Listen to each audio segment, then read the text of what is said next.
in our hearts as we reach for the ceiling. They all just frowned and shook their heads. I nodded with a smile and took their bets. Came out on top and they all on the losing end. Nothing turned out how they thought it really should have been. And I ought to thank them for real. Gave me the fire, they turned me to steel. If love is war, life is a battlefield. Headed for the sky, wonder how that'll feel. Ready to be living it, making dividends. Winning is a goal and I know that I'm getting it. My ride to the top is getting imminent. Waiting on the challengers, go ahead and send them in. This song's for the winners, never giving up, never giving in when life gets tough. This song's for the soldiers, never call it quits. Live for the challenge, they can never get enough of this. Song's for the winners, never giving up, never giving in when life gets tough. This song's for the soldiers, never call it quits. Live for the challenge, they can never get enough of this. I can see the sun's rays and they're parting the clouds. My path is so clear and I'm walking it now. I think all the haters are starting to doubt. Why they hated in the first place, it's hard to figure out where all of that came from. It's a shame, son, could've come along, but you're digging your grave. Someday we can set aside our differences, and you can chill in my villa, sipping on expensiveness, slacking with the bitterness. Relax, the battle is over, let me bury the axe. Set down your blades, dull your tongues, we out of the ring, so off with the gloves, and let's shake hands like men do.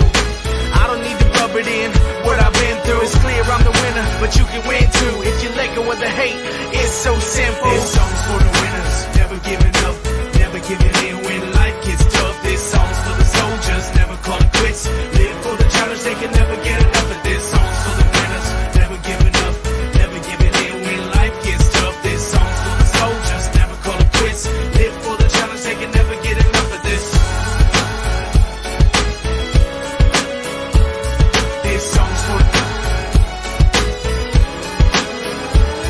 this song's for this song's for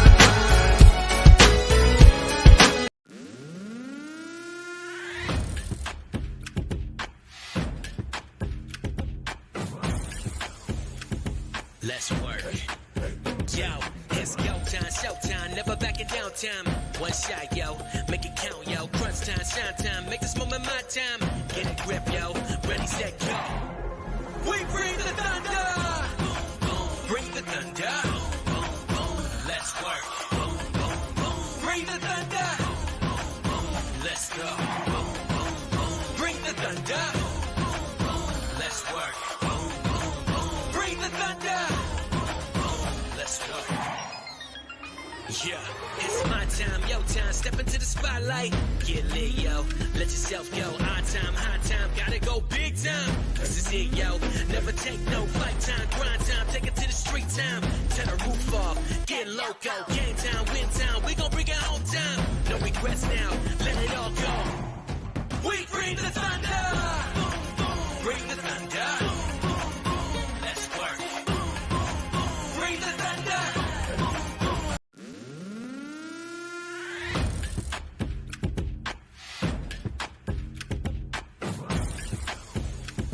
Let's work. Well, good evening, and it's time to get to work. Welcome to Mountain Bears. I'm Aeson Knight, and of course, with you tonight is the Techie with Moses. We've both been streaming all day long. How are you? No, you've been on stream all day long. Well, honey, if I'm doing it, you're doing it. Nope. Okay. Sometimes I just say no. Uh-huh. Then he tells me, shut the fuck up and get in here. Exactly. Bring me coffee. Exactly, right? Yep. Oh, but here we are. We made it. We made it. We made it. It's been a very eventful week, especially at Congress. Yes. It's been eventful everywhere. So, which one of these stories do you want to cover first? Oh, well, you already alluded to it, so let's start with Congress. Club Q owner reads to Congress the hate mail they got after the shooting. The shooter was doing God's work, read one message Club Q received. All gays should die. Now, I watched this congressional thing, and I'm sorry, I was clueless. I am clueless to where these congressmen think they are. Because last time I checked, they're supposed to be representing stuff. Well, yeah, and I think a special note here is all this happened because Republican lawmakers refuse to believe that there is a problem with anti-LGBTQ plus violence in the U.S. at a hearing on the matter yesterday. even as survivors of the Club Q shooting describe the violence they experienced. Mm-hmm. Yeah. Like, hi, that's a good starter sentence. Hi, Shannon, darling. Nice to see you again. Haven't seen you in forever. Yeah, let's see. Let me see. Okay, let's see. 124 instances of violence at a Pride event. We have had a shooting. We've had Department of Homeland Security issue warnings. But, congressmen in Kentucky, do you not have a clue? They spent more time praising the retiring head of this council than they did listening to the people testify. Mm-hmm. And to answer Congressman of Kentucky's question about what the percentile is of trans children that detransition, it's 2.5% nationwide, worldwide. Since you're expert there. Oh well, there you go. Yeah. Did you like it, Shannon? I enjoyed being over at Fortuna.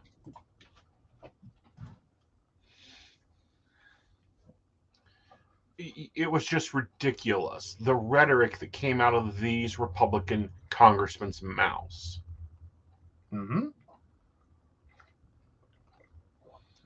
Well, yeah, and apparently this is all as the far right conservatives online started accusing LGBTQ plus people of grooming children, which, if anyone's not aware, that's another term for being predators. Yeah. What? Yeah. Like, hi, talk about going back to the 1950s. Like, Jesus. No, this was late 40s, early 50s. Like, yeah. Boy, I hope you're talking about the stream. Unfortunately, Democrats, according to, and we will name names here, Republican James Comer, Republican out of Kentucky. Oh, yeah, you're the same Kentucky that, your poverty rates are up, your unemployment is up. Let me state clearly that we can certainly see. Back this up. That the hearing after he blamed the Democrat-controlled cities, the mayor of Colorado Springs is a Republican.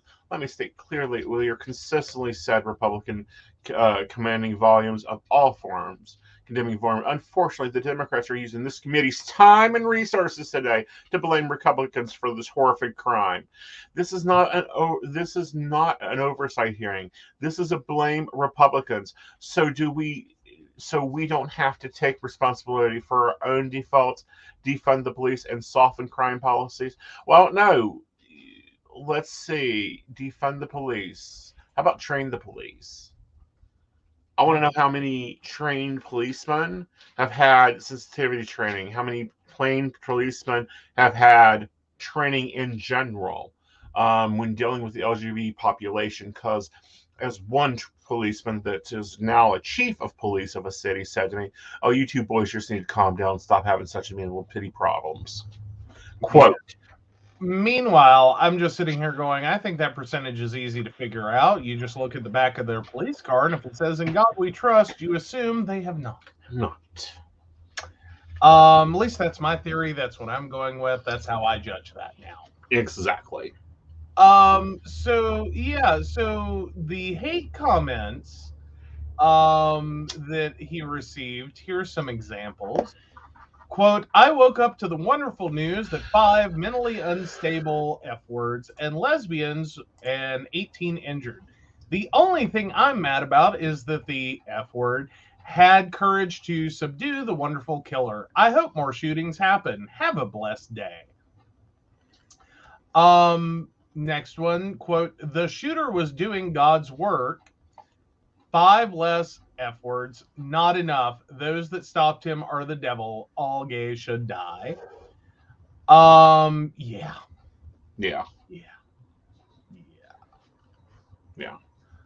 Oh, but here's the quote from James Comer that he hopes everyone remembers. Quote, no one should have to experience what you all have experienced. Let's see, at the hearing, after he blamed the violence on, quote, Democrat-controlled cities. Yep. The mayor of Colorado Springs is a Republican. But, quote, let me state clearly, as we have consistently said, Republicans condemn violence in all forms. Mm-hmm. Since when? When? Since Really? I'm Since when? okay, work this out for me. Work this out for me. Please work this out for me. Mm-hmm. Someone, because I struggle with this one. I understand supporting Second Amendment rights. I'm not saying just supporting Second Amendment rights makes you into violence. But how many school shootings does it take before you place lives over a totally unfettered Second Amendment right? Like how many lives? How many shootings? How many school shootings does it take before you go? Yeah, no. Maybe we have an access to guns problem that's causing this. Mm-hmm. Maybe And not the specific guns, not guns, weapons of war. Well, yes. These aren't guns. Yeah. Yeah. Yeah. Yeah.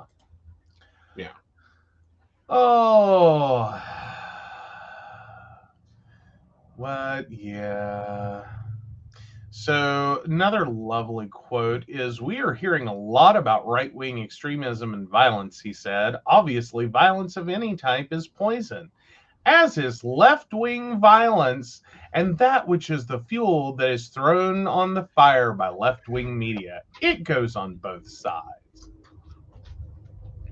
You know what I think is sad was this congressional hearing was held the 10-year anniversary of Sandy Hook. And these Republicans had the gall, and I do mean the gall, to state this, to say this, to openly in congressional record state this. I want to know why they're not being brought up on ethics violations. Yeah.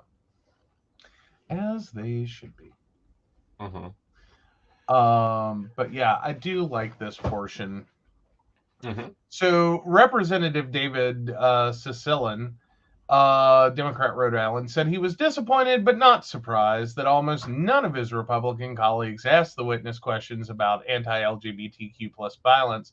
Quote, Republicans are happy to discuss our community when they're attacking our rights, when they're crying on the House floor because they oppose marriage equality, he said, referring to Representative Vicky Hartzler's Republican Missouri display last week when she started sobbing during a floor speech as she begged Congress to reject the Respect for Marriage Act. But when it but when it comes to actually discussing the violence against our community and its causes, just a quick condemnation of what happened at Club Q and violence broadly, and nothing more. In my view, this is shameful. Yeah. Yes. Yeah. Yeah. Mm-hmm. Yeah.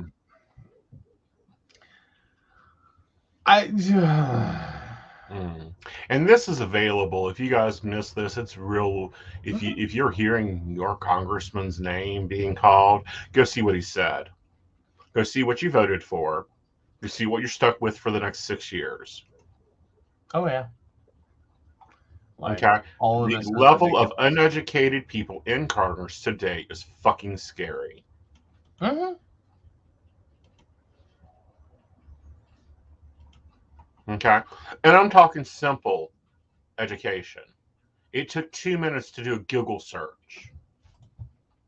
And then, I'm not happy with our side either.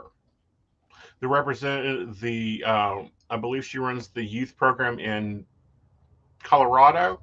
Very unhappy with you. You didn't know statistics and couldn't quote facts that Google could have found for you while you were talking. Yeah. That's sad. Yeah.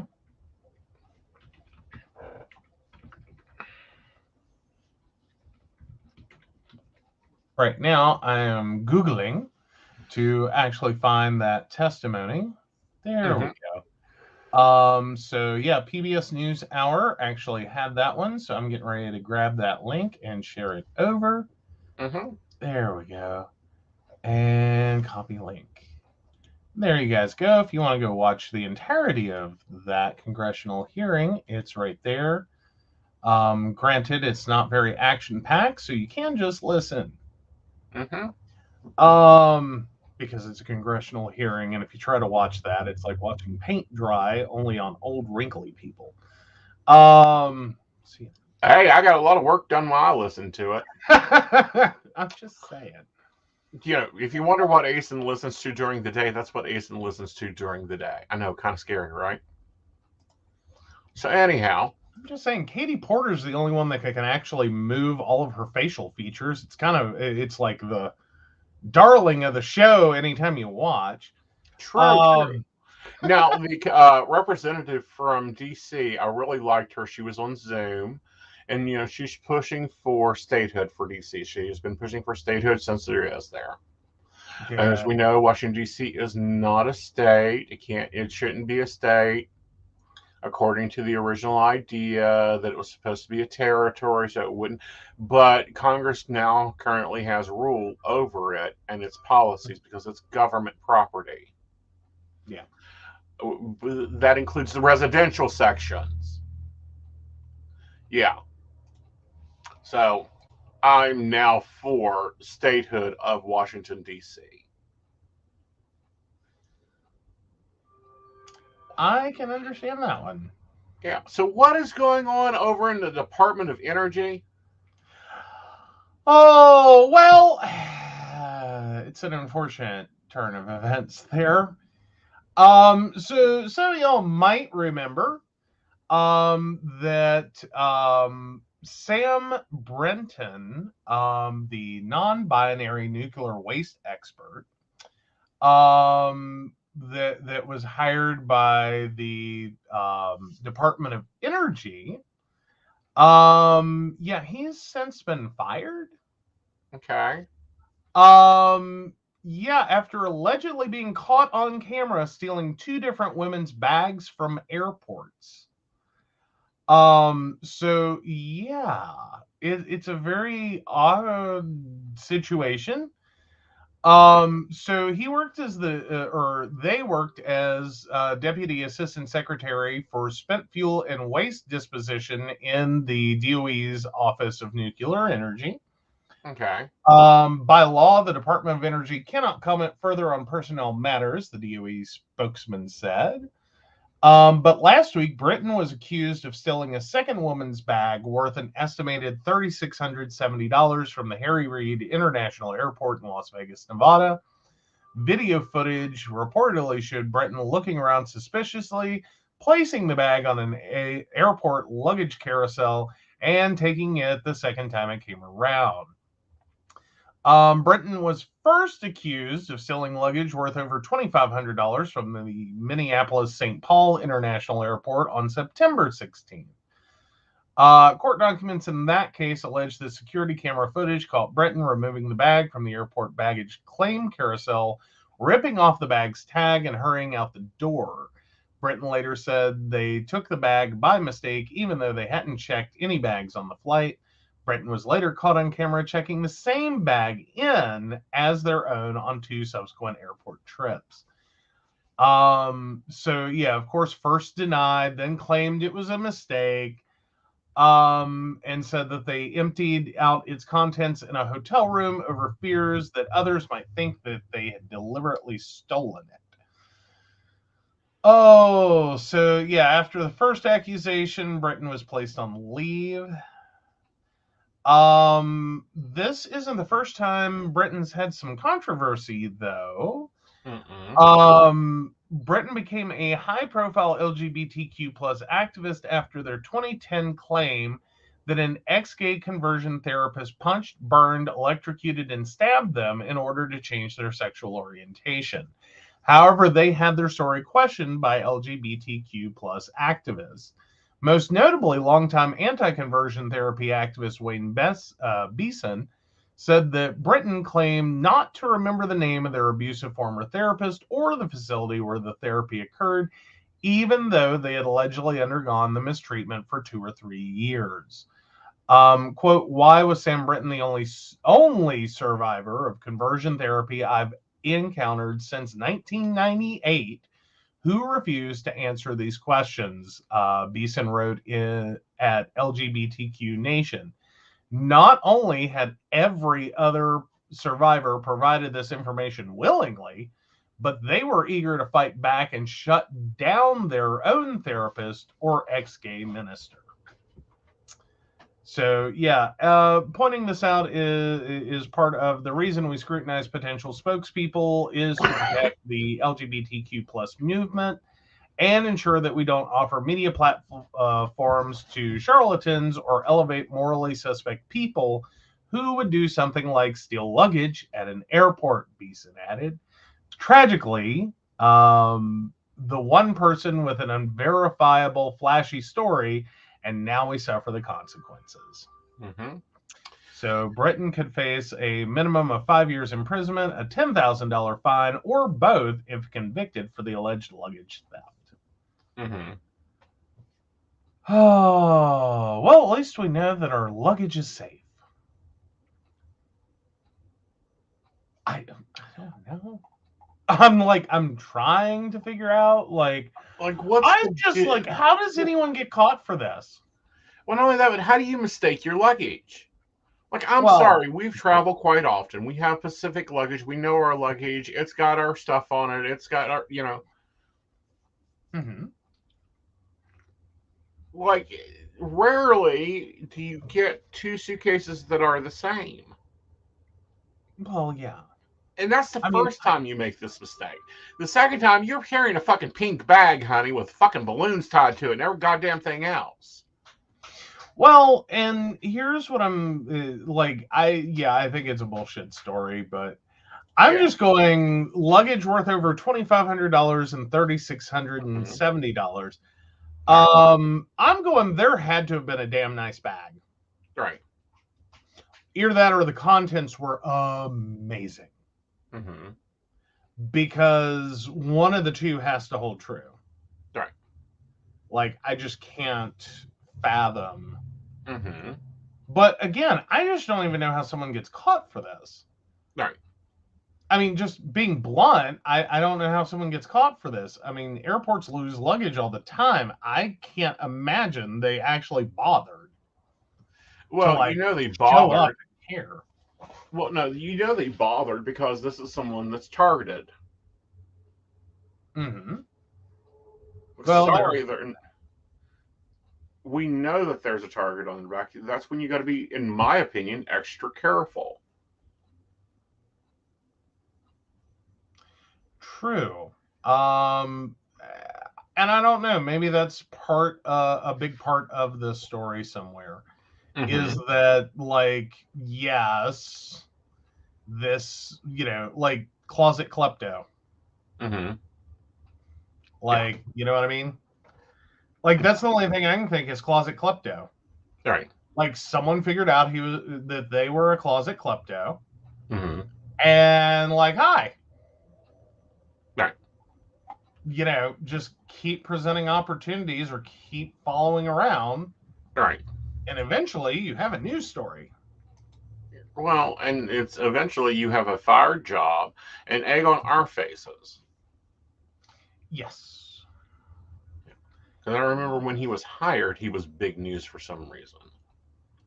Because they were the first person hired to the Department of Energy that was non-binary.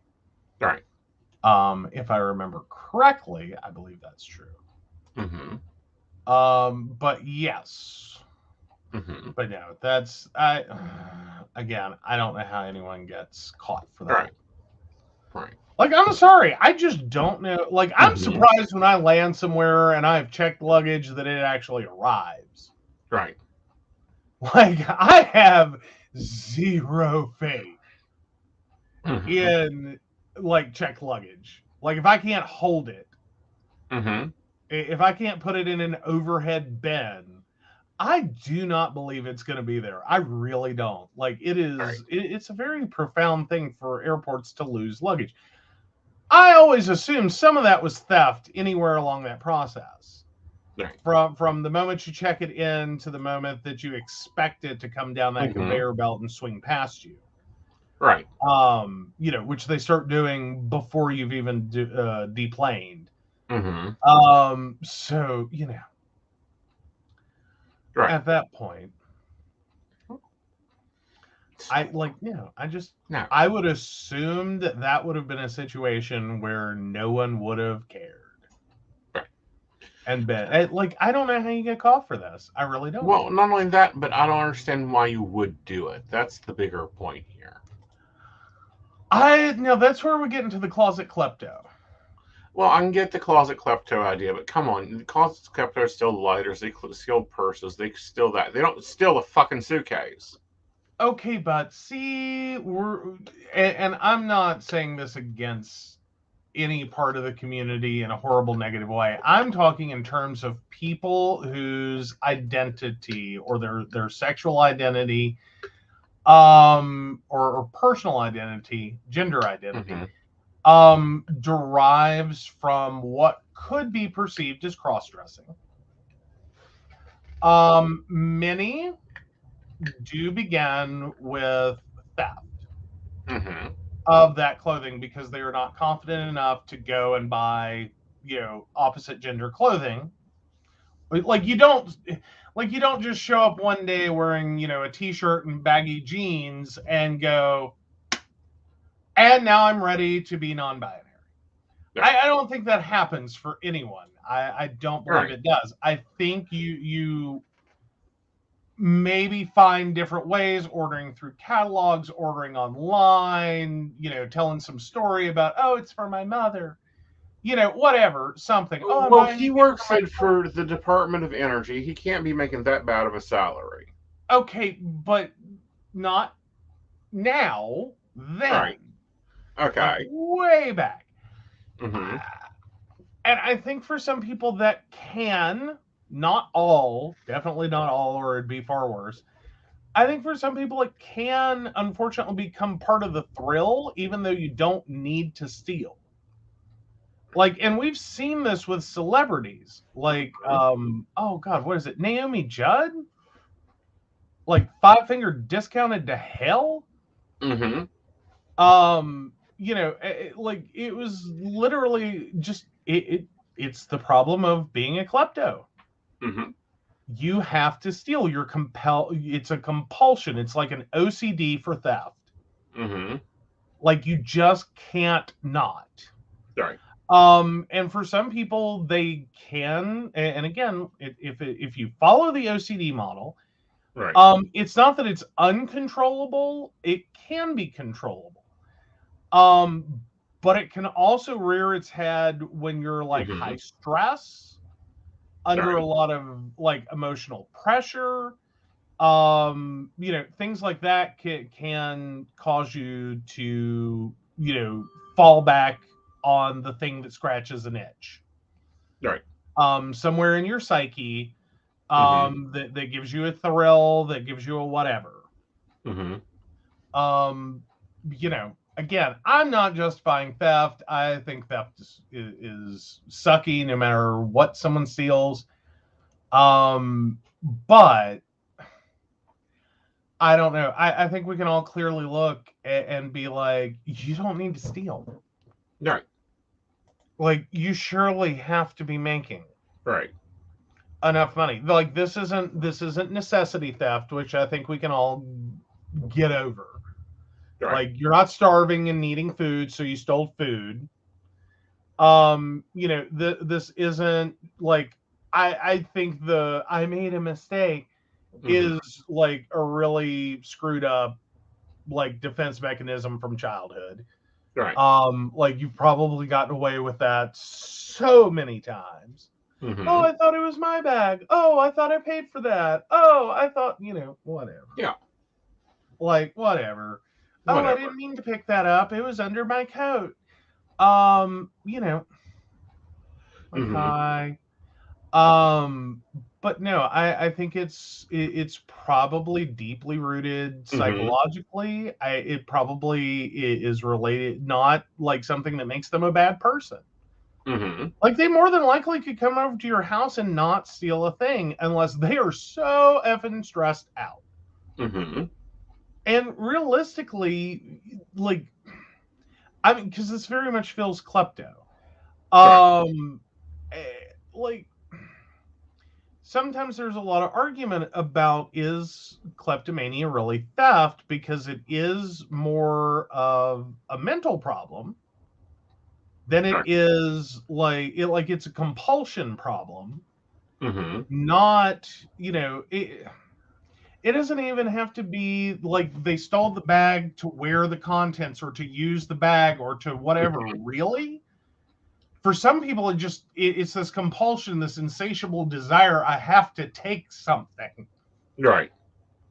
And then once they've done that, like, yeah, you can have it back. I'm so sorry. Right. Like, you know what I mean? It's like, I always found that so interesting. It's not always about like taking it to use it or to sell it or to whatever. It's just, and this sounds really bad, it's sort of like birds building a nest. Mm-hmm. Is, yeah, they grabbed a shiny piece of, foil or metal, like a metal, whatever. It's not like they stole it because they were going to go sell your necklace. They stole it because they used it to build their nest and then moved on. Right. Like, it was not like nature provided. All right, let's take a break, and when we come back, we'll be talking about more news. Mm-hmm. Hi, I'm Dottie the Psychic, and I'm sure you're wondering why I'm not wearing any makeup. Well, one reason is to irritate my social media manager, Aeson Knight. Hi, Aeson.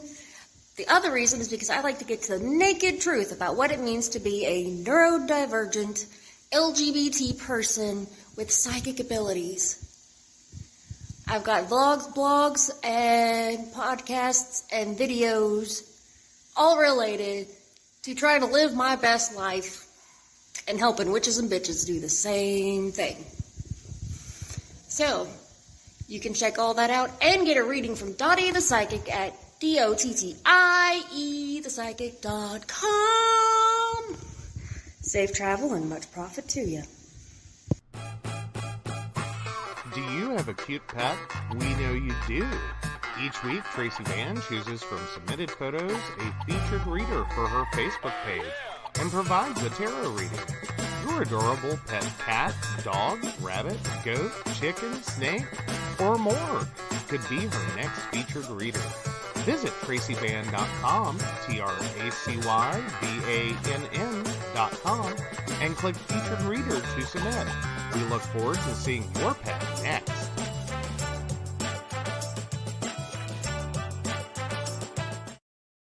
Hey everybody, Lady Gwendolyn here, and I am here to tell you how to get in contact with me and a little bit about what I do. I am the High Priestess that works with shadow work to help you grow and heal. And I work with access bars, Reiki, I do power forms. I'm recently getting into crystal healing, sound therapy as well. So you can go to Lady Gwendolyn Healing, that is LadyGwendolynHealing.com. Book your appointment with me. I do in person, I do over the phone, I do over Zoom. We can do that as well.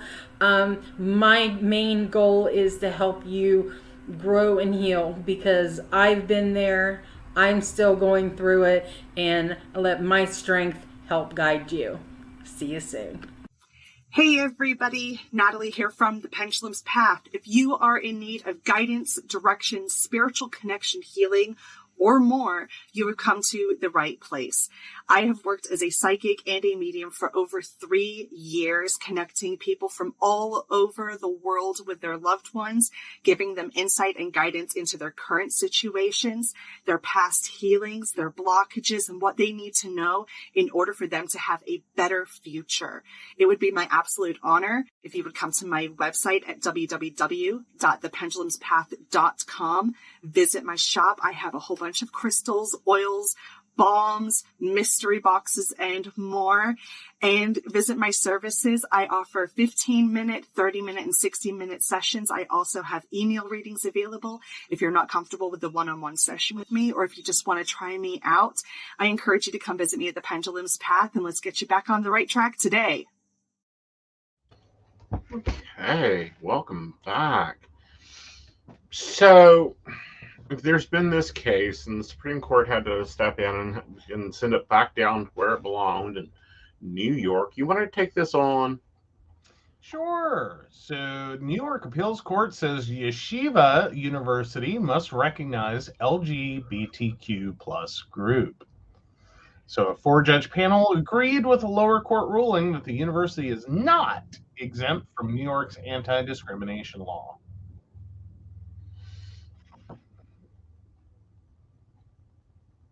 In June, Judge Lynn R. Comber ruled that the New York anti-discrimination law does not target religious practices. It is intended to determine discrimination only, and it appeals equally to all places of public accommodations other than those expressly recognized as addressed private or religious corporation organized under the education or religious law. On Thursday, the appeals court agreed with Comber's ruling that Yiddish organization documents does not expressly indicate that the Yiddish has a religious purpose.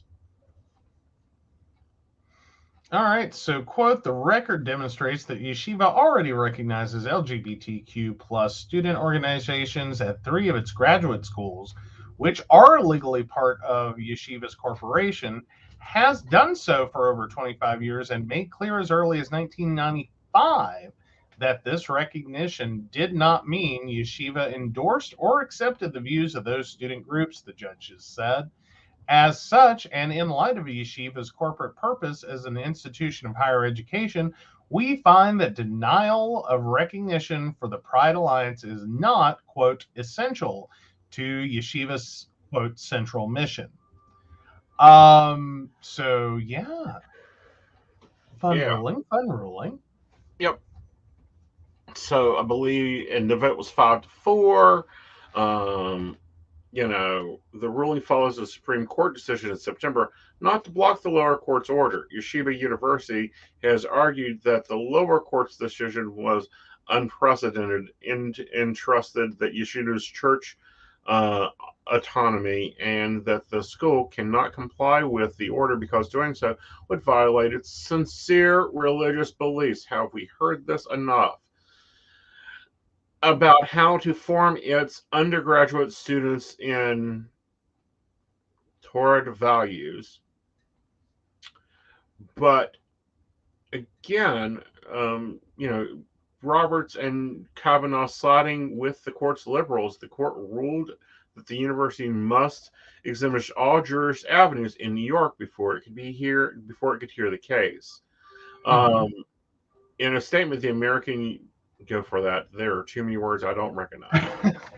Okay, in a statement, Americans United for Separation of Church and State President and CEO Rachel Laser cheered the New York appellate court's decision this week.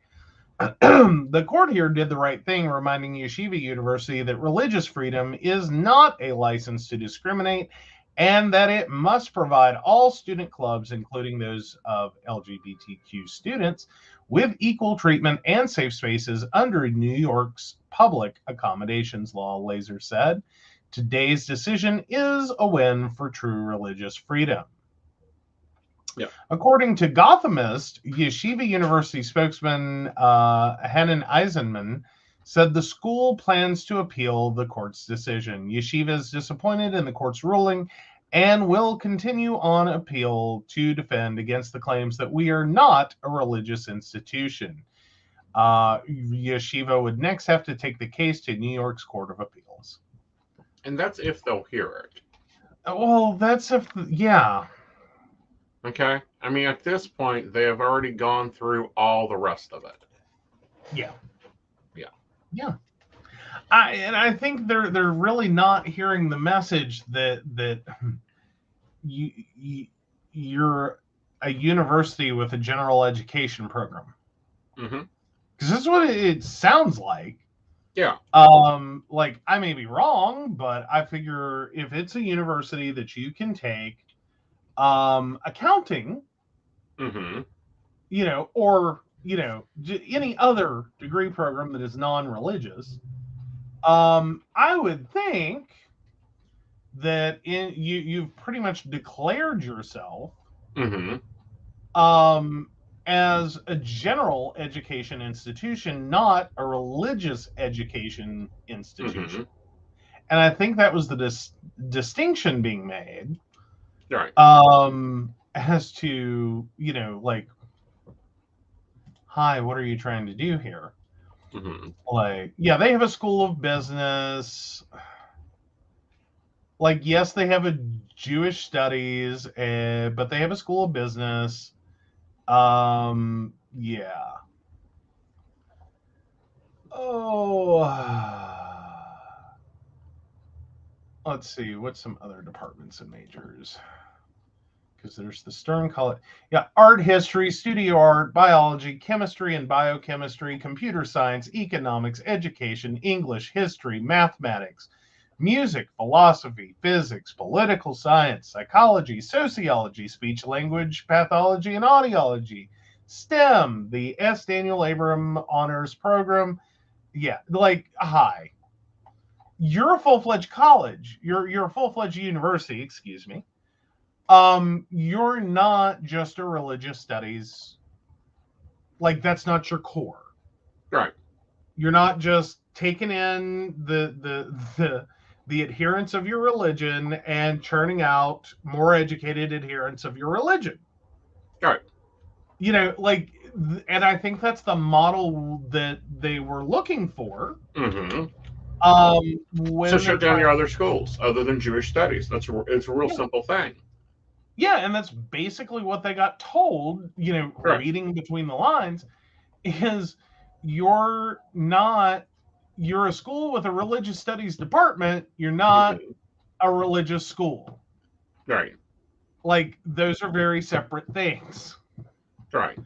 Like, I kind of go back to, and I don't want to totally, like, always jump to family, but, like, there is a college, okay, I'll do it this way. There is a college in Greensboro that I think could have very well gone to. It's Guilford College. They are a Quaker school. Mm-hmm. Doesn't mean you get a full Quaker education while you're there. Right. But that was their founding. That was how they started. Mm-hmm. Yes, you're probably in the course of being on that campus, unless you're blind, deaf, and stupid, gonna start to get some understanding of, like, Quaker theology, Quaker thought process, etc. But and it's a Quaker school, but it's not like, okay, you're an adherent of our religion, you can attend here, and only if you're an adherent of our religion. And then while you're here, you have to follow all of the tenets of our religion in order to graduate with a program in religious studies or with a degree in religious studies. Like, that's kind of the same thing Yeshiva's doing here. Right. Is like, hi, no. Like, other schools get this. Right. Why don't you? Well, not only why don't you get the rest of it? Why don't they get I don't, can they not read English? That's my whole point. I don't know, it's pretty straightforward. Does it need to be printed in another third articles? I don't know. Can I don't know, does Google Translate do English to Yiddish?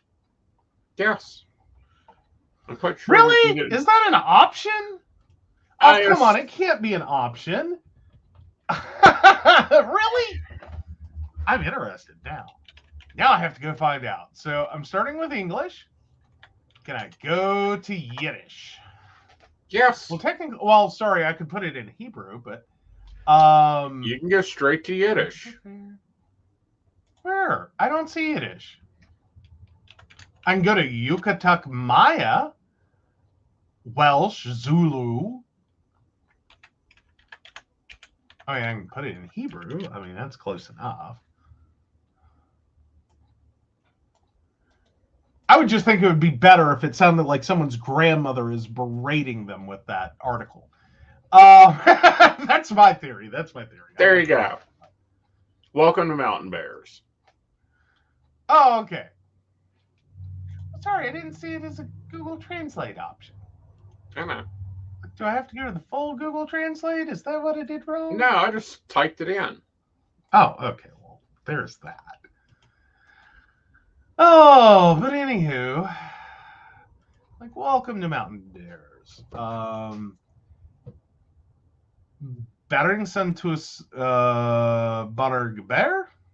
I don't know. I have no idea. Please critique my Yiddish. I just attempted. I've got nothing there. Baglajan Schudenbeer. Okay. It's probably wrong. Someone's grandmother's gonna like pelt us in the future with handbags. They can pelt us. All right. No. So I don't know. Did you see that? The Oompa Loompa apparently it was so fascinated by his his garbage pile kid card that he's now produced cards that you can buy digitally that look even worse. They have his face on it? Well, yes. I mean, you just set that one up and it was just too easy. I was like, Well, I know, but at the same time, I mean, he's been selling hats and T-shirts and all this other crap. But now he's selling digital ETFs for $100 a piece. How broke is he? And what's bad is it's pissing off his base. It's pissing off what? It's pissing off his base. Like, they are mad at him. Where is this article? I want to see this. I want to see the nightmare he has created. Like, you're ticking off your base? What? Oh, I love it. Please let the thing eat its own tail. Oh.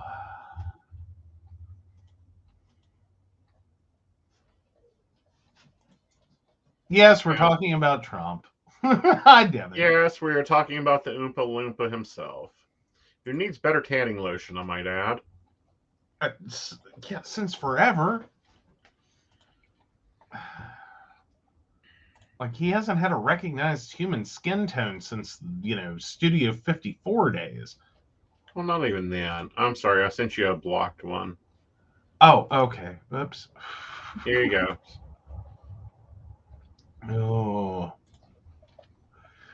Oh, is that the good one? It's coming. Yeah, that's blocked one. Okay. Oh, enters the NFT market. Oh, dear God. Oh, dear God. Really? Trump's major announcement was to hawk his $99 NFTs. So, yeah, former President Donald Trump unveiled Thursday a, quote, limited edition collection of NFT trading cards featuring cartoon-like images of himself depicted as a superhero, Hollywood actor, and more, after teasing a major announcement on his Truth Social account. Oh, and then because they're NFTs, I'm sure they're not going to have photos because they don't want to pay. Like, that's the thing. Every time someone uses an NFT, you have to pay. Right. Yeah. Oh, that's just save yourself some money. If you want the Oompa Loompa, go for the original. Oh. You can go over to eBay. Let me pull this up. We're gonna show you where it is. Like, we'll do your shopping for you. Oh God, no. Oh, I don't want to make it easy for someone to buy these. This is very easy for them to buy. This is the perfect one. Seriously? Seriously. Oh, this is just cringe. It is on Amazon. Well, actually, it's eBay. Oh, dear God.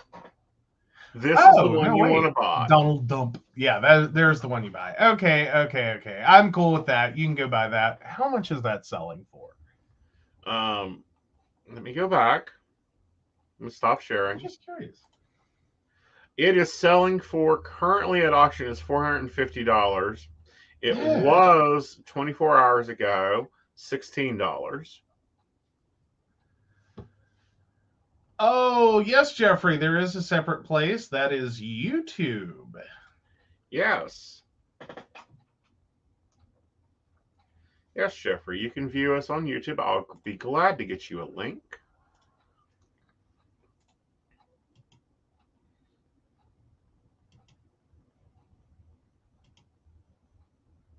So, but yeah, no.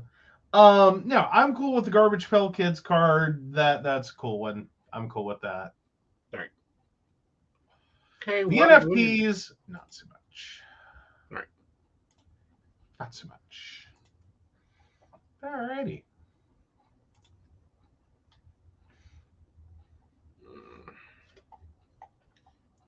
All right, what else you got for us? We seem to be knocking I'm these out. giving Jeffrey a link. Well, hurry up. I'm trying to be nice and get that for him. There you go. Come watch us over on YouTube. That way you can take part in the Jeffrey has polls. things to do. I know. Sorry. It takes me a minute. God. Well, Cody Brown, unfortunately, is no longer, he's down to one wife. I told you. I know. This was going to end up being like 1 little, 2 little, 3 little Indians. Yeah. He is just going to eventually get down to one little sister wife. Yes. And that's it. Mm-hmm. Well, now according to Inside Edition, he may be down to no wives because she was looking for a Pacific, I do mean Pacific, type of relationship. Okay. Because she was she wanted polygamy completely. Oh, no, wait a second. She wanted polygamy completely or polyamory completely? Polygamy. Oh. So she wanted to be a sister wife. And now he no longer has other sister wives. Yeah. So does this mean he's getting ready to be, have like Rosie and her 5 friends? I'm thinking, well, no, here's my thing. I think these are his next sister wives. Well, here's not mine, choice, but his. Yeah. Here's the thing. Either one or two things are happening. Either one, the show will get canceled, which I'm kind of wondering because Janelle's also filming it. Was filming, announced that not Janelle. Christine announced that she was filming for TLC in Utah. We know Janelle has been filming. So, it's up to see what Mary does because she still has a 2-year contract also. Oh, maybe they'll do a follow-up show called Sister Ex-Wives. Maybe they'll do a follow-up show called Freedom because I'm sorry. I promise you guys. Now, I'm sure that, Cody Brown and the Sister Wives crew was probably Americans' first introduction to polyamory and polygamy. I think we just need to put that in the polygamy box and then walk away. Yeah. That was not an introduction to polyamory. That's I'm sorry, but if you have friends that are in that kind of polyamory, be a friend and buy them figure this shit out and maybe find another situation. Yeah, buy them the ethical slut for Christmas. But anyhow, yes. Matter of fact, if you're over the age of 18, if you're looking for something to buy somebody that's over the age of 18, go get them a copy of the Ethical Slut and wrap it up for them so that they can unwrap it and read it and save me some damn time. Yeah. I wonder if that is what happened. Is that what happened? Could that be what happened? Someone last Christmas got them the Ethical Slut, and then one by one they passed it around like their husband. Well, and, Mary that done this because it was announced that they because she was originally his first wife. Then he divorced her to marry the fourth wife to adopt the children. And then she got caught in a catfishing scheme, which was hilarious. Straight women, I'm telling you. But anyhow, so and then she done all this sweet stuff for his anniversary, and he basically said, "No, we're just going to be friends. We're going to have a platonic relationship." The same thing he done with Christina, I might say. Then the same thing he done with Janelle. Like, this boy's got a damn pattern for divorces. Yes. Yes. Like, also, generally, like, I don't know. I sometimes I wonder if it's like TLC just finds the most like out there people. Mhm. Like, and I'm not talking like, oh, they're really quirky. I mean, like, they're out there. And then goes, let's give them a show because this is going to have ratings written all over it. Well, Because how they got the show was they were part of the alliance to get polygamy decriminalized in Utah, so that I don't end up going to jail. And then they were part of working on getting it included, polyamory and polygamy included in the Equality Act, in the, getting it to where it's a legal marriage, so you can get some, a government legal marriage. And they were doing a lot of talking, and they were doing a lot of appearing up on things and political movements. So that's how they got the show. Yeah. Well, but do you think that they have actually managed to accomplish anything good for their cause? Like, Yeah, let's just boil it down. At the end of the day, after all of this, after season after season, all 17 of them. Yeah. Do you think in the intervening 17 years, what do you think it's done for polygamy, not polyamory? Because the whole poly community just shoved a crowbar in there and went, no, yes, not what this is. Let's see what has changed in polygamy. Okay, and I just want to say, awesome job, Jeffrey. Glad you finally made it in. Subscribe to the page, Jeffrey, so you can find me next time. Subscribe. Get that alert. Yes. Get that alert. Hit it. Hit the bell. Hit the bell. Hit the bell. Ring my bell. Mm-hmm. Okay, we'll get taken down for copyright. But anyhow. Stop it. So, of course, it got decriminalized in Utah. That was a case that the court case that they done, and they actually got that. Okay. So they had one victory. Like, I'm literally picking through the rubble. Well, one victory. The common human knows what polygamy is now and what polyamory is now. Even my mother does. Which, love you, Mama Night. I'll talk to you later. Oh, she sent me cute pictures. Did she send them to you? No. Oh, there's a picture of her with Santa. Oh, good gravy. Mm-hmm. Do I have to go bail her out from Krampus tomorrow? No. Okay. No. It was cute picture of her with Santa. I said cute pictures, not... I know. Like, News at 11 photos of, by the way, speaking of bailing out, we're going to have to go pick your mother up from jail. Yeah. No, because she was at a seniors event that had a Santa at. Oh, how cool. I mean... Yeah. But no, that was happening. The decriminalization was moving forward very quickly. I think it's the commonality thing. Like, we'll take what we can get. But no, apparently he's ran off all three wives forcefully. Now we have to change the order because him and Murray's marriage ended, then him and Christina's marriage, and him and Janelle are separated currently, according to the storyline that we're being told. But I believe that it's quite done.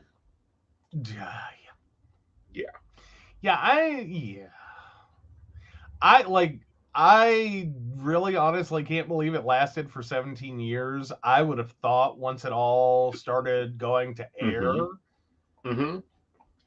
like,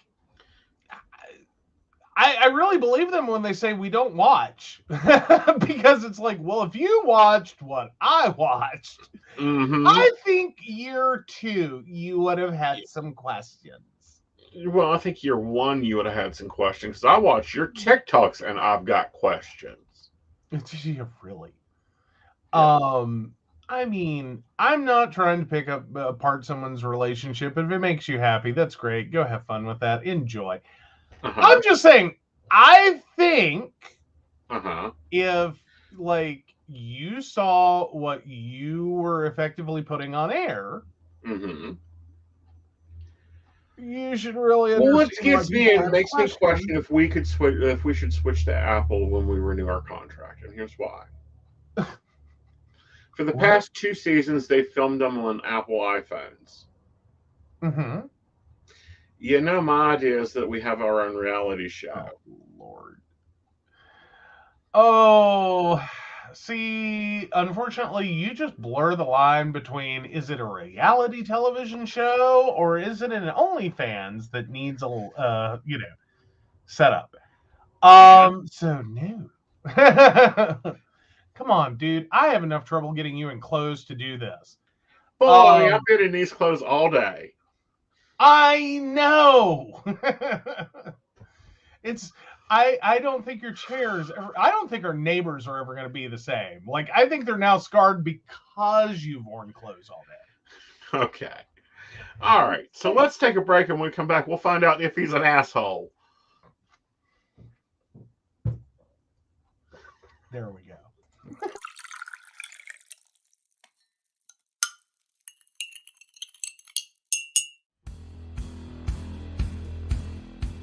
Welcome back, goblins! My name is Jason, and I am the host of the Esoteric Book Club, a podcast that examines titles on the magical, paranormal, the mysterious, and the strange.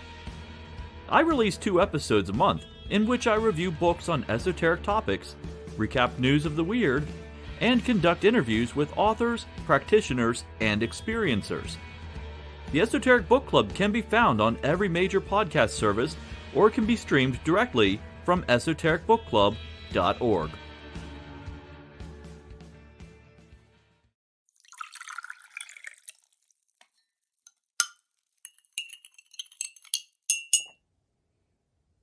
Hi, I'm Tracy Van. I provide a blended reading consisting of mediumship, psychic, and tarot cards. A reading from me can cover any guidance you need from relationships with your partner or your family, spiritual, financial, any questions you may need clarity on. If you would like to book an appointment with me, check out my website, tracyvan.com. That's TracyVann.com. I have bookings from 15 to 60 minutes you may choose from. That helps if you just have a quick question, need an answer, or if you're looking for a reading in more depth, I'm here to provide the guidance and clarity for you. Let's just figure it out. Bye.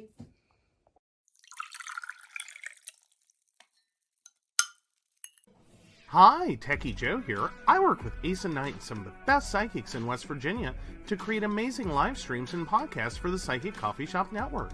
Together, we brew up great content discussing news, events, hot topics, and more, all from a psychic perspective. On the Psychic Coffee Shop, we interview amazing authors in the metaphysical realm. Coffee and Tea combines Aeson with Tracy, Dottie, Natalie, or Lady Gwendolyn for the good and the bad of being a psychic. Shameless Self-Promotion with Dottie the Psychic talks to leading and emerging YouTubers and business owners in our community. Mountain Bears brings you the latest in LGBT news and politics. The Psychic That Plans answers the question of, well, how a psychic plans. Plus, we're live on air. We take your comments and your questions, including psychic advice questions.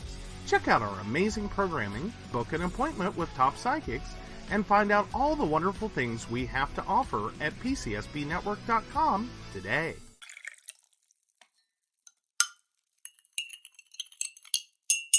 Hi, I'm Aeson Knight. I provide tarot readings covering everything from love and relationships to your life questions and your most spiritual answers.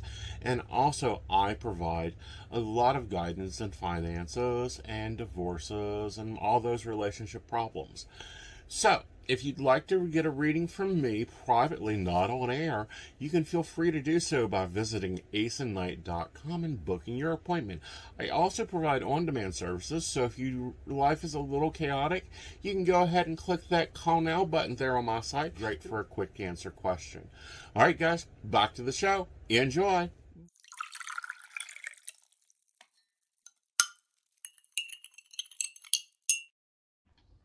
All right. So our original one got pulled.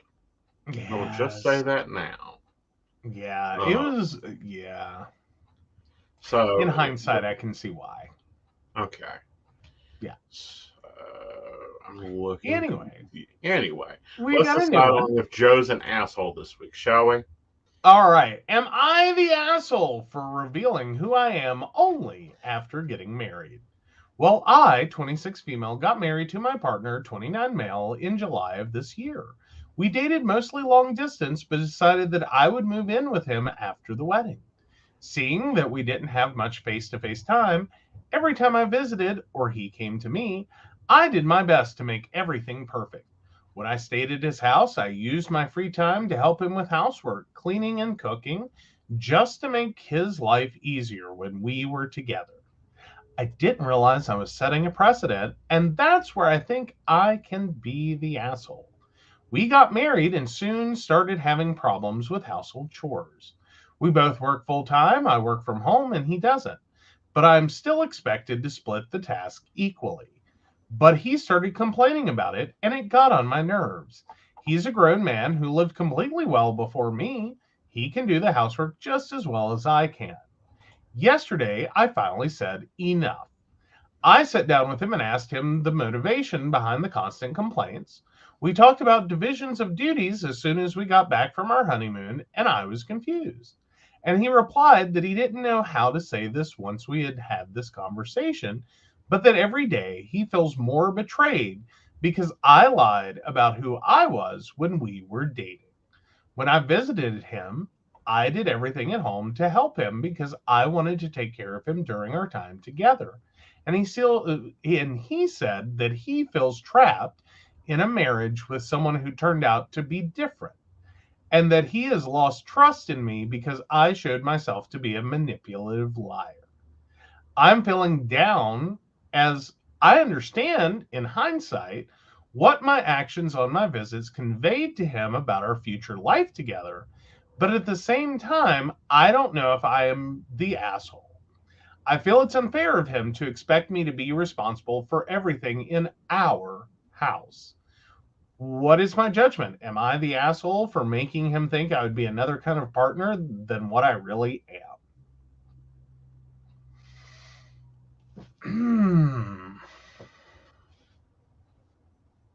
I'm going to go with everyone's shitty here. Okay, I need some backup and a Cliff Note version of this one. Oh, okay, what? I need some backups and the Cliff Notes because it's been pulled.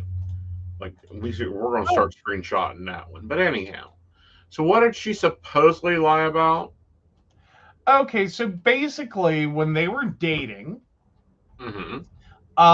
she was little Susie Homemaker who did everything. And then once they got married, she dropped that like the front that it was. Right. And didn't really think about it. Because now they were living together. Now they were, because before she was traveling or he was traveling. And so they were taking time for their relationship and that whole thing. So she was doing all the cooking and cleaning and everything she could to take care of him. They got married. That stopped pretty much immediately. And, they had a conversation about division of chores.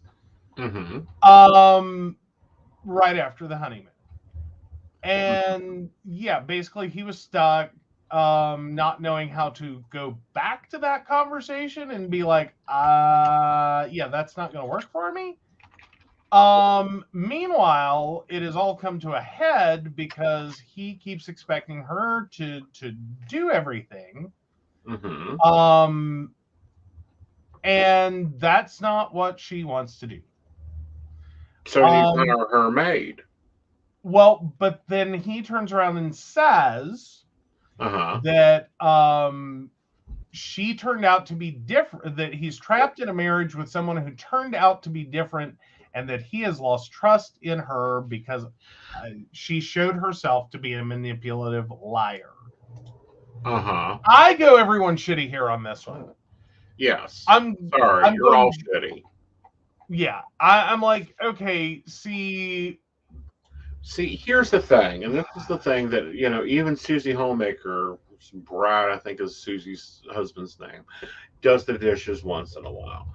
Why? Because shit happens. You have to rebalance. You sometimes have to shift and roll. And sometimes it's like, oh, hell, I forgot to do this, and you forgot to do this for about 2 months. Call the housekeeper. We need, and bring one in. Sorry, he had to cook dinner tonight. Actually, we cooked dinner together, but he cooked dinner tonight. Yeah. Guess what? I'll cook dinner next Sunday. It doesn't matter. It's meeting the needs of the household. Yeah. And if you two can't easily divide those up like adults, hire it out. What's it worth the argument? Fair enough. Well, I'm just having a thing of, I think that his conversation about it is bullshit. Yeah. I mean, one, I think everyone should expect that, like, once you actually get together, your partner's gonna suck a little, and not in a good way. Because we all do things to make ourselves look a little better for dating. Like, you know what I mean? Like, we will Neiman Marcus ourselves up, and you will find out that is Neiman Marcus by way of 3 different Goodwill bins. And, and I hate to say this, shit changes from dating to living together to cohabitating together. Things change. And you have to roll with the punches. You have to figure out what's important. What's she worth fighting with? What's a workaround? Oh, she doesn't have time to clean house and work her new job that she lives with you doing. Okay, get a maid, or clean it yourself. Well, but here's my other part of that. I can kind of also see this from his perspective. Oh, really? Well, in the sense of, if you were out shopping for, a housewife. And that's who you thought you found, a replacement mommy who is going to pick up your underwear and wash the stains out of them and, fold them and iron them and put them away. Dude, how pissed would you be to find yourself with, bitch, go do your own damn laundry. Like, you motherfucker, you survived without me. Right. Like, that's a stark realization, too. Like, I could see that, is if that's who he really, truly, honestly believes she was and who he was marrying, then, I can understand parts of what he's saying. But, so Shannon points out, if you're dating and staying in someone's house, it's good manners to help out. But if you live together, that's different. Right. But, here's the other reality. Relationships change. People's behaviors change. And it goes through all the stages. And then sometimes, there has to be a conversation of, okay, this used to work. This ain't working for me no more. True. Or you stopped doing this. I needed that. What can we work out about that? Yeah. And there are conversations to be had there. Sure. And this is where I think they're like, this is why I have the ESH on this one. Everyone's shitty here. Is because, like, I think that was really naive of him to really honestly expect that you weren't going to, like, I'm sorry, but, like, when you're dating, it's like seeing it on the Amazon website. When you marry it, when you move in with it, I'm just going to tell you right now, Everyone else is done figured out. It's like whatever the hell you get from Wish. Like, it's not, it's the same, but it's not the same. No. And Like, sometimes when you're dating, it seems like you're buying it from, I don't know, Macy's. Well, no, Neiman Marcus. Stick with my Neiman Marcus. I'm just saying it's No. Neiman Marcus. But it's Neiman Marcus by way of 3 Goodwill bins. No. Someone bought it, took then it you're home, getting wore it from, and sometimes you get it from Wish.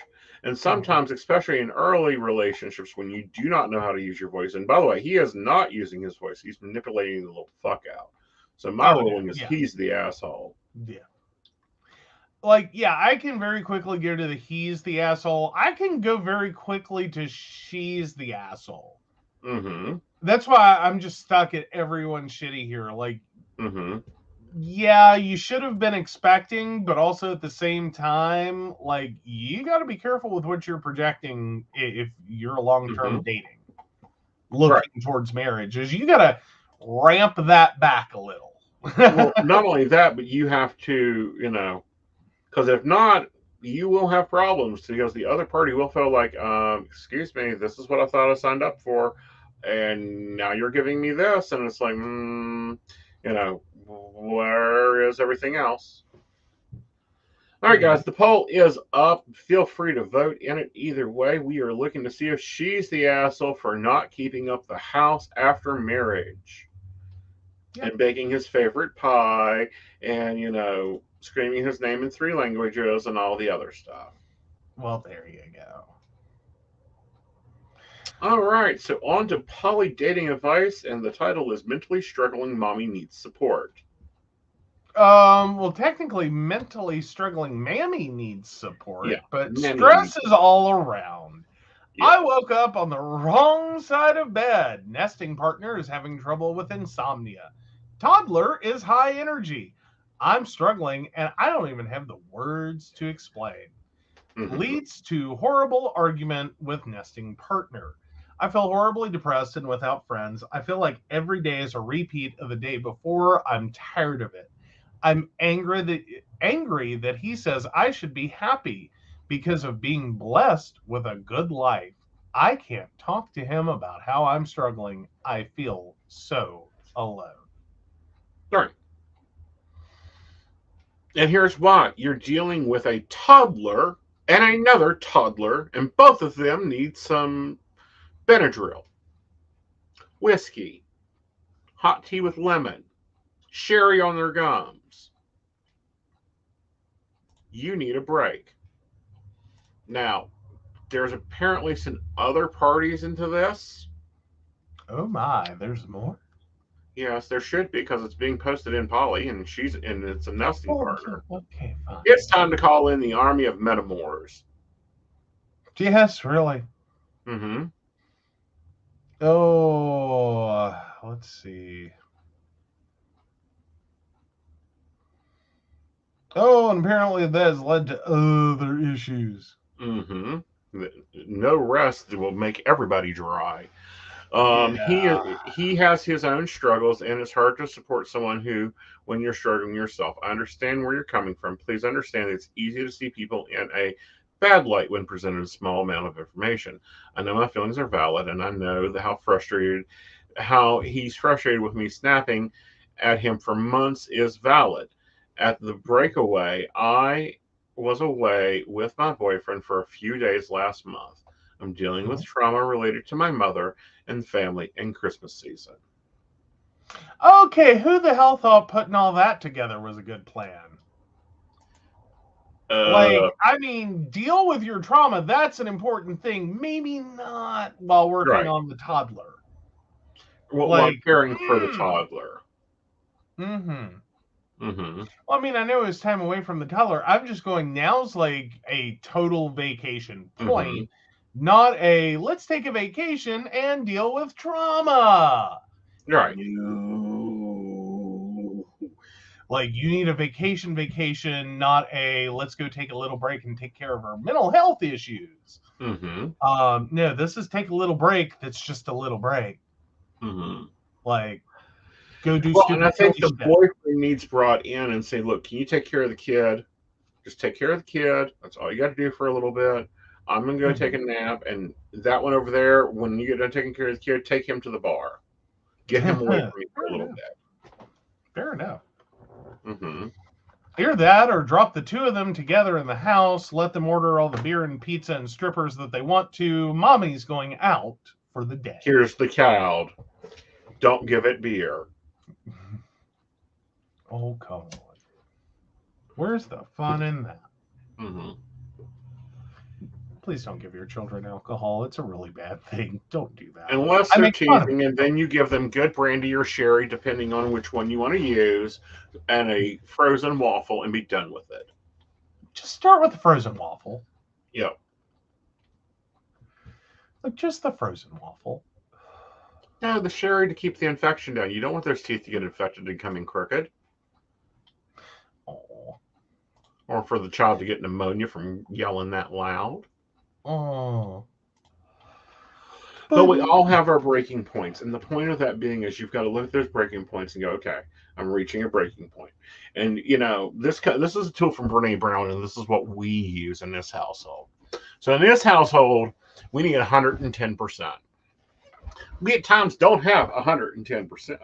Sometimes I've got 5 and Joe's got 80 and Invisible Assistant's got 4. Maybe 3, you know, if he's having a really bad day. Yeah.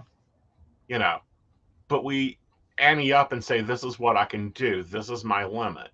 Okay. Well, this is my limit. Well, I can cover you the rest of that percentage today, but tomorrow I'm going to need someone else to cover it. Mm-hmm. Mm-hmm. And you have to balance out those responsibilities and those loads. And that's not what's going on here in this household or with this polyfamily. And I do mean polyfamily. They only mention, you know, dealing with the nesting partner. Where's the metamors? I'm sorry. I done told my, you know, it's a common knowledge. We get a kid. We all get a kid. Yep. And if you don't want a kid, get out. Exactly. Because it's not going to work. No. It's really and it's kind of, not. you know, it's like if one of us starts dating children. Well, not dating children. Dating with children. Ah! Guys, I've been on stream on Backhouses since 8 a.m. So I've now streamed for 13 and a half hours. We start the show on groomers. We end the show on groomers. God damn it. No, sorry. He never will mean dating children. He has enough trouble trying to be around 20-year-olds.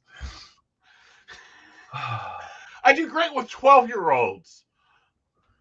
Not on a date. Not on a date. No, not on a date. Lord, no. Being around them. 12-year-olds I can have a conversation with. 20-year-olds, I need to slap across the head and tell them to go sit down and shut up somewhere. Oh, my gosh. And I should clarify, in an emergency situation, he did have to go pick up a friend's 12-year-old the other day. It was a very short ride between point A, point B. No grooming occurred. Well, no point in the grooming, but anyhow, not what I'm talking about. No, but, you know, if we started dating a single parent with 3 children, well, guess what? We just got 3 kids, guys. Who's taking baseball? Who's taking soccer? And, oh, somebody better figure out dinner. Invisible, you're great at pizza. Get on it. There you go. Oh, okay. I'm doing neither football nor baseball. Baloney, that's my job. You can handle the clients. Okay. I enjoy sports. I enjoy watching sports, especially high school sports. Everyone knows that we delayed the show for a little while so I can go watch volleyball when my niece was playing volleyball. I got to enjoy our friend's kid playing soccer. Like, I am built for band dad.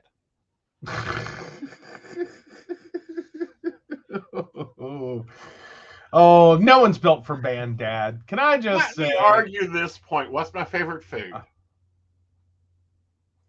Okay, fair enough. Omelet. Well, basically, Greasy Spoon Diner. No, hot dogs. Well, that too. So, yeah, you're good for a hot dog sale. What's my favorite? You know, next to that is nachos. Okay, we can do nachos. You love popcorn, you know. Mm-hmm. Mhm. I'm really upset that I haven't seen Girl Scout cookies this year. I'm gonna have to get on to my nieces and have a conversation about what are you doing with your children? Why aren't one of them in Girl Scouts? I need me some Girl Scout cookies. Because they scare people. They are Wednesday Addams at an event. True, Great for volleyball, horrible for door-to-door sales. but they're wonderful. I mean, you enjoyed the Oh, they're wonderful. popcorn. They're great. They're wonderful. They're great. We love them dearly. I'm just saying, Uh huh. and it is no surprise to anyone who has watched you for more than the last 5 minutes, that your relatives fall into a Wednesday Addams category.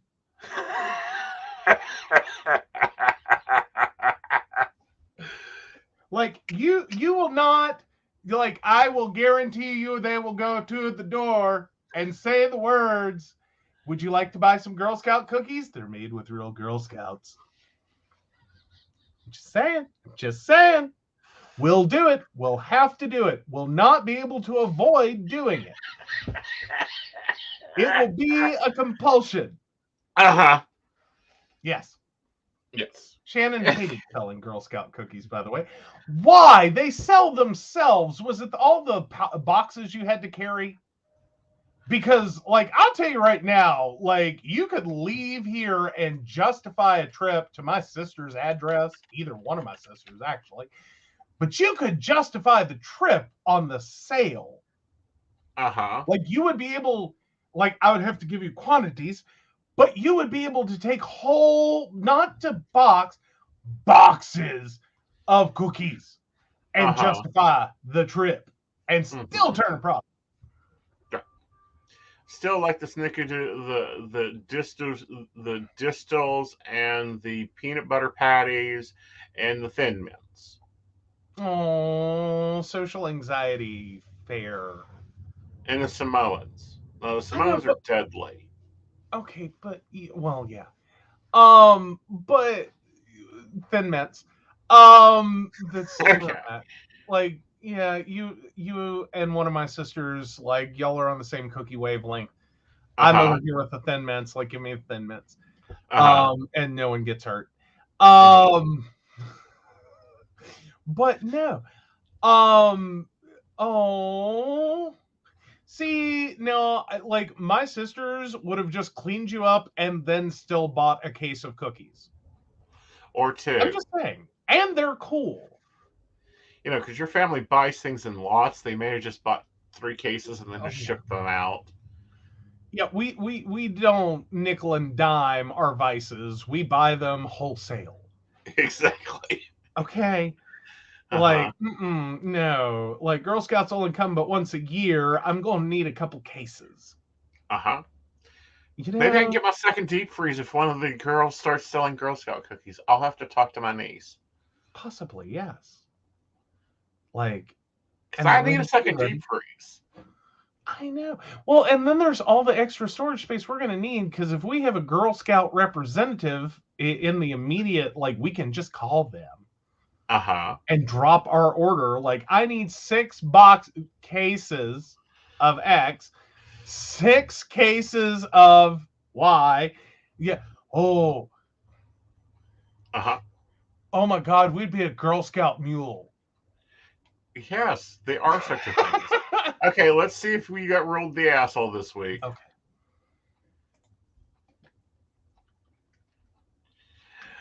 Unfortunately, no, you are not the asshole.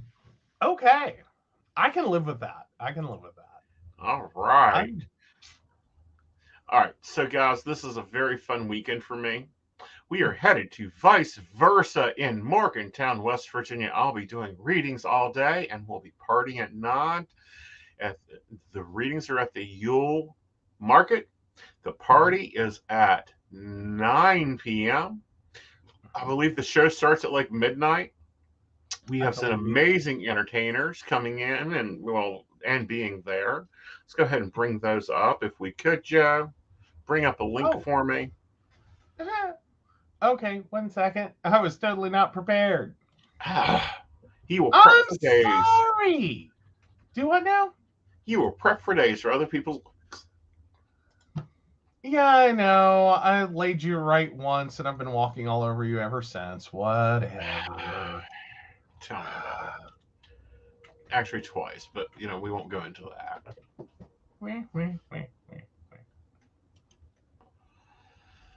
All right, so yeah, we will share that link right now.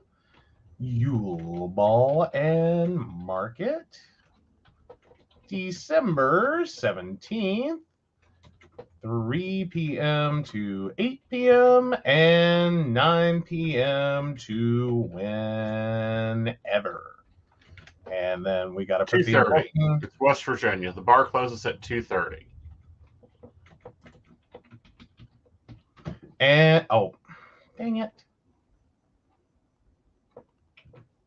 There's the link. Sorry.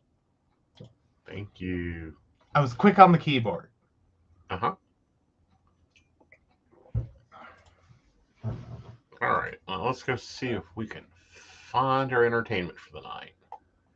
Oh, and double check, please, because I'm just seeing reports. We are getting reports there may be some snow. So double check before if you're coming any distance, check before you come. If we get snowed out, I'm sure we'll be announcing a replacement date. Is that what happens? I don't know at this point. We will be doing the best we can. Of course, we're going to have Elijah there. He'll be doing some lovely dancing for us. We will have the world famous and one of the main performers there at Vicer, Montaz. Yes. Yes. And we'll have special guest appearances from Robin Hart Love. And of course, rocking into the night is the hostess of our ball, Miss Rainbow Pride, West Virginia herself, Demetria Brockwell. Hey! Didn't we see her? We saw. Okay, cool. Yes, we've seen her before. We enjoy watching her. Yes. Yes. So they will be performing. Mr. West Virginia will be there with his booth, working with a nonprofit during the Yule Market. Mm-hmm. Oh, and since we're not queer enough, let's go ahead and just plug that group. Like, sorry, if y'all missed a live stream last night, you missed a live stream. Okay. Give me a minute to pull it up. And don't forget, Krampus is visiting. Krampus Imagine More Love. Imagine More Love will be there. Mm-hmm. What does Imagine More Love do? Well, no, that's another vendor I wanted to bring up. Yes. Sorry. Yes. Well, still, what do they do? They make clothing. Ooh, very awesome. Very awesome. Of course, Quality Insights will be there. Quality Insights. There we go. Yeah. That's Higher Education Outreach Program. Nice. Yes. And of course, we will be collecting coats, jackets, shoes, small toiletries, socks, hand warmers, sleeping bags for Friendship House. Yeah. In Morgantown. So we will be doing a lot of charity. We'll be doing a little bit of partying. We'll be doing some tarot readings. Yes, I will be there reading tarot throughout the day. You'll find him in the back in the Hall of Mirrors. By the pool table. By the pool table. Like, what can I say? I picked good spaces for him. Well, I told him that's where I wanted. Well, that and your ego needs a 360-degree view. Duh. That's required. Uh-huh. So I Plus, hope we thought if we got him there. trapped by the mirrors, we could contain him. Pah! Here's a hope. No. Yeah. Well, if I put you in the DJ booth, you're going to take the mic, and we'll never get you to shut up. No, honey, I will put on my own show. Exactly. That's why I put you in the Hall of Mirrors, trying to cage you in. And of course, at 9 o'clock, of course, Aeson goes off shift, so be sure to get there before 7 o'clock if you want a reading. Absolutely. Because we're going to be packing that in, and again, I'm going off duty. You see a rum and coke in my hands, you done, and there's a drag queen on stage, you done got there too late. Oh, screw it. Go ahead and do a couple of readings while you've got a rum and coke. No. Yes! You tried drunken divination, it didn't do shit for you. It still ain't going to do shit for me. But I'm drawing boundaries. I'm not missing a performance.